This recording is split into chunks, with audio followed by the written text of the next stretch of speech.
मित्रों, आपको पता है 1947 में भारत का विभाजन 4 तरह का हुआ था। एक पाकिस्तान, एक पूर्वी पाकिस्तान जो इस समय बांग्लादेश है, एक जम्मू कश्मीर, क्योंकि जम्मू कश्मीर पे सही समझौता कर नहीं पाए, और एक भारत। भारत का ही तो टुकड़ा किया गया था। वो तो धन। और जानते हैं,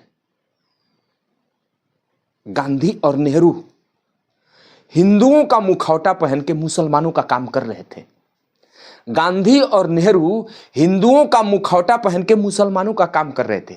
हम आजाद तो हो गए थे, मुगलों को यहां से भगा भी दिया गया था कि मुगलों के मुखौटे को, हिंदुओं के मुखौटे को पहन के उन मुगलों के काम को पूर्ण कर रहे थे। इसीलिए तो भारत के विभाजन के बाद भी जो गांधी बार बार मुसलमानों के लिए अनशन पे चले जाया करते थे कि मुसलमानों को ये दिया जाए, मुसलमानों को वो दिया जाए, वो गांधी फिर अनशन पर जाने वाले थे। ये जानिए आप, पश्चिमी पाकिस्तान से पूर्वी पाकिस्तान तक जाने के लिए बीचों बीच 60 किलोमीटर चौड़ा रास्ता मांग रहे थे गांधी, प्रस्ताव ला रहे थे गांधी, जो नाथूराम गोडसे को स्वीकार नहीं हुआ। जो नाथूराम गोडसे को, वीर योद्धा नाथूराम गोडसे को स्वीकार नहीं हुआ। हम सभी नाथूराम गोडसे को दोषी बनाते हैं ना, लेकिन यहां नाथूराम गोडसे दोषी नहीं है। यदि गांधी को नाथूराम गोडसे मारे नहीं होते तो आज भारत के 2 टुकड़े होते। भारत को बीच से ही फाड़ करके पश्चिमी पाकिस्तान से पूर्वी पाकिस्तान, पश्चिमी पाकिस्तान से पूर्वी पाकिस्तान, यदि कि इस समय के पाकिस्तान से इस समय के बांग्लादेश को जाने के लिए भारत के बीचों बीच से 60 किलोमीटर का रास्ता इन बेईमानों ने दे दिया होता, गांधी और नेहरू ने ये बेईमान दे दिए होते, वो तो सौभाग्य था इस देश का कि एक राष्ट्र प्रेमी को ये लगा कि ये तो भारत को ही बर्बाद कर देंगे सब। इसलिए मजबूरी थी नाथूराम गोडसे की कि गांधी को मारा जाए। नहीं मारा गया होता, आज भारत का दूसरा टुकड़ा भी हो गया होता।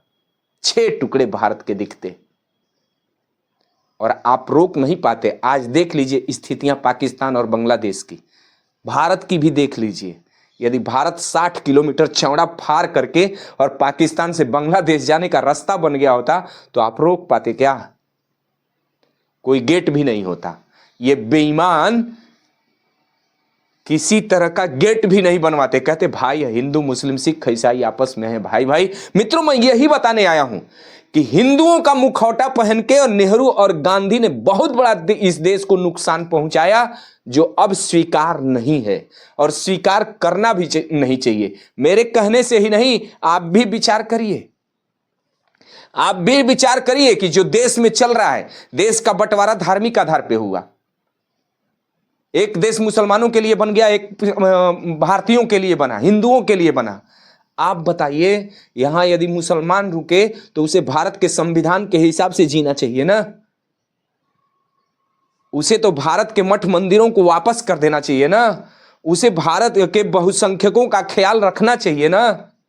लेकिन उन्हें इसकी चिंता नहीं, उन्हें इसकी चिंता है कि मेरा कुरान प्रथम हो, मेरा इस्लाम प्रथम हो। इसलिए मैं तुम्हें जगाने आया हूं, मैं तुम्हें बताने आया हूं मेरे हिंदू भाइयों, आओ मिलके एक साथ ऐसा संकल्प हम लें कि राष्ट्र प्रथम का नाम दुनिया में गूंजे। भारत से लोग सीखें कि भारत के लोग अपने देश के लिए जीते हैं और अपने देश के लिए मरते हैं। मैं यही बताने आया हूं, मैं तुम्हें जगाने आया हूं।